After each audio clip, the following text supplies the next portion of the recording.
Tonight, celebrity doctor Oz facing growing questions about his residency as he campaigns for Senate in Pennsylvania, despite owning a mansion in New Jersey. This high-stakes race testing whether voters put party loyalty above, well, whether someone really truly lives in their state. Eva McKend is out front on the ground with tonight's Inside Look. All politics is local, but some candidates are putting that principle to the test by crossing state lines in search of elected office. Take Pennsylvania, where the Senate Republican primary field is shaping up to include several candidates with loose ties to the Keystone State, including celebrity heart surgeon Mehmet Oz, a longtime resident of New Jersey. I think he's a carpetbagger. He's from New Jersey. He should run in New Jersey. If he's from New Jersey, why is he running, in Pennsylvania? Oz declined an interview request for this story, but a campaign spokesperson told CNN he returned to Pennsylvania last year. In 2020, People magazine featured his Jersey mansion. He attended medical school in Philadelphia, where he met his wife, but only registered to vote last year, using his in-laws' address at a home in Montgomery County. Came home a year ago. It feels good to be back. I love this state, and I will represent it honorably.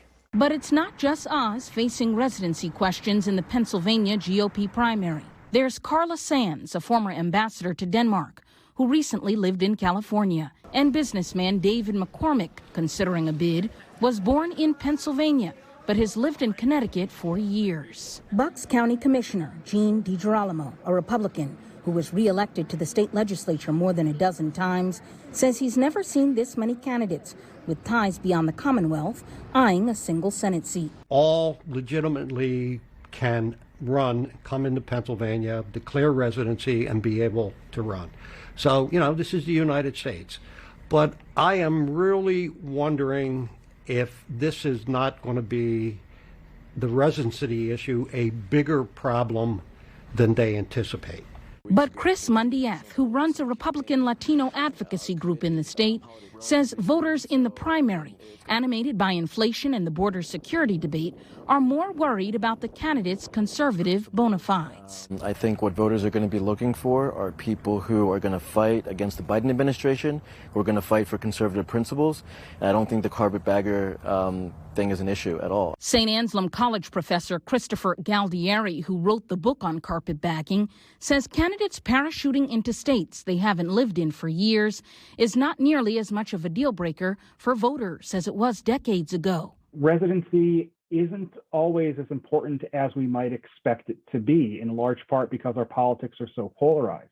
The potency of the carpetbagger charges could face several tests in next year's midterm elections. In Georgia, Republican Senate candidate Herschel Walker recently returned to his home state from Texas. Republican Senate candidate Kelly Chewbacca is facing questions about how long she's lived in Alaska. Former Trump-era Interior Secretary Ryan Zinke has faced repeated attacks. He no longer fully lives in Montana, where he's competing for a House seat. And former New York Times columnist Nicholas Kristof, also under scrutiny about how long he's been back in Oregon as he seeks to become governor of his home state. Once upon a time, if you were a carpetbagger candidate for office, you could expect to do pretty badly. These days, you're not necessarily going to win as a carpetbagger, but if you can win your party's nomination, people who belong to that party are probably going to vote for you simply because you're the representative of their party.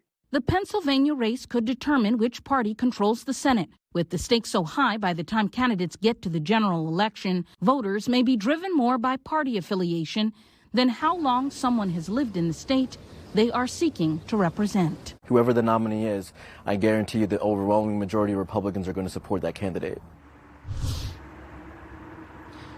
Now, charges of carpetbagging is something both Democrats and Republicans have had to answer for years. Some notable Democrats include former Secretary of State Hillary Clinton and Robert F. Kennedy. Both won and ran for Senate in New York.